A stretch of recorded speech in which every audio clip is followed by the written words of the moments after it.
Hello, am I speaking to Mr. Aivars Lucis? Jā, speaking. Labvakar, te no Rīgas trauc no Latvijas Andrejs Mamikins, kurš jums rakstīja e-pastu. Te ir rīts. Jūs man rakstījāt, ka jūs tagad grāsaties kaut kādu rakstu arī uzrakstīt un vēlāk publicēt. Tā ir? Jā, tāpēc jums nezinājām. Un tas daudz paskaidros. Es visam vien vajag runāt šodien. Raksts visās Latvijas avīzēs. Es saku jautājums, vai visas avīzes ņems to? Nu, jā, es esmu samaksāts raksts. Viņš neņems, tad vismaz es visām mēģināšu.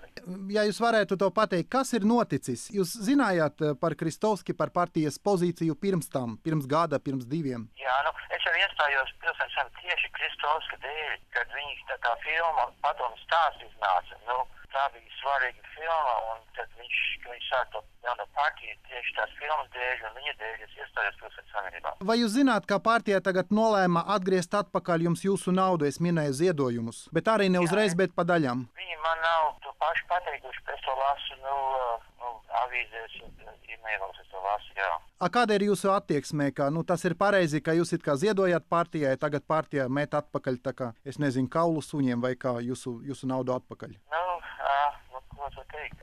Īsti, tā kā es nedzīvoju Latvijas, tikai man vienīgie sakari ir caur e-pastiem, un man jau daudz draugu tur nav, un arī dombiedri tikai daži. Lielākā daļa man vienmēr kritizē, tātad, bet arī, ko viņi dzird.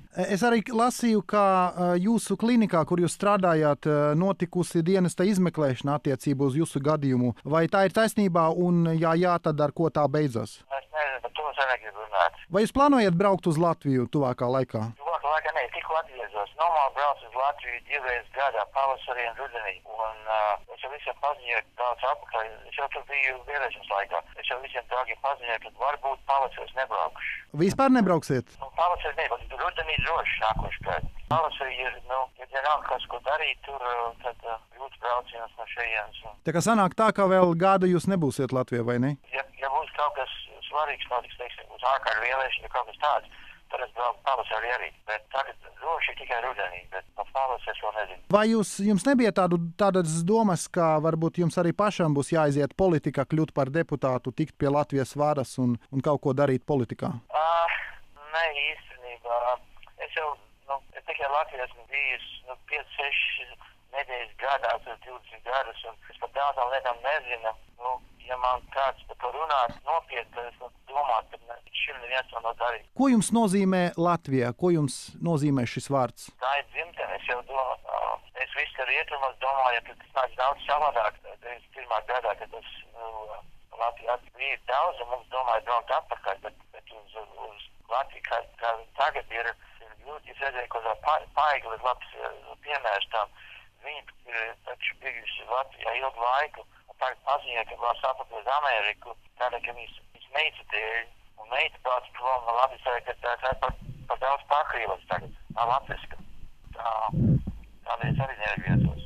Tā jau man ir. Vai tikai, Krievu tautības cilvēku, vai varbūt vēl kaut kas traucē Latvijā? Viss tas korupcija, un tas, ka Krievu valoda tagad pabeigs, cik to ir vairāk un vairāk, pat salīdzināt ar 90. sākumu.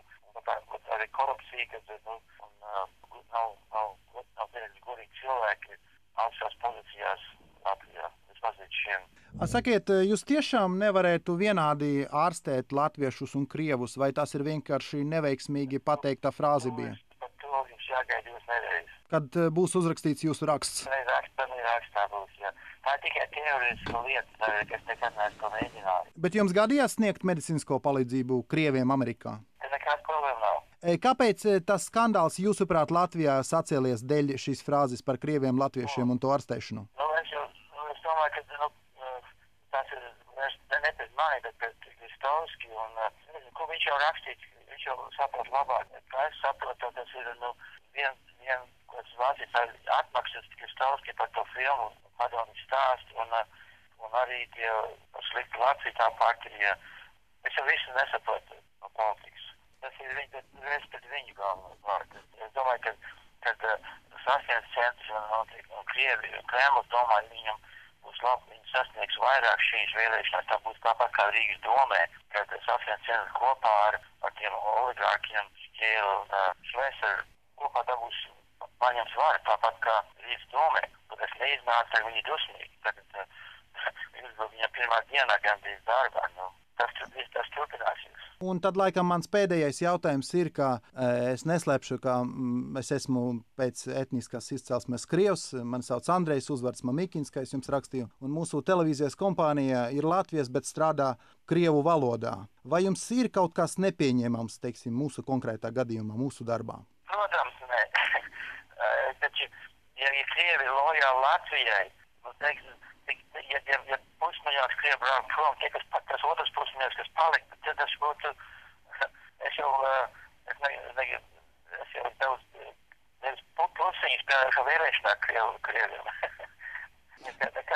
Tautība nav jāpēc, kas notiek Latvijā tagad. Nu, kā jūs varētu atšķirt lojālu krievu no nelojālā krieva? Kur ir tā sarkanā līnija, jūsuprāt? Nu, tas ir grūti, bet viens būtu tie, kas iet 9. māja, tie, kas dos apkārt krievu karodziņiem mašīnās, tie, kas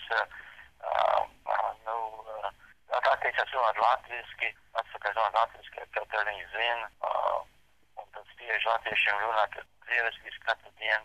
Tāda, jā. Nu, tik un tā, liels paldies jums, Sluča kungs, par to, ka jūs piekritāt sarunai ar mums. Paldies jums par šo interviju un visu labu!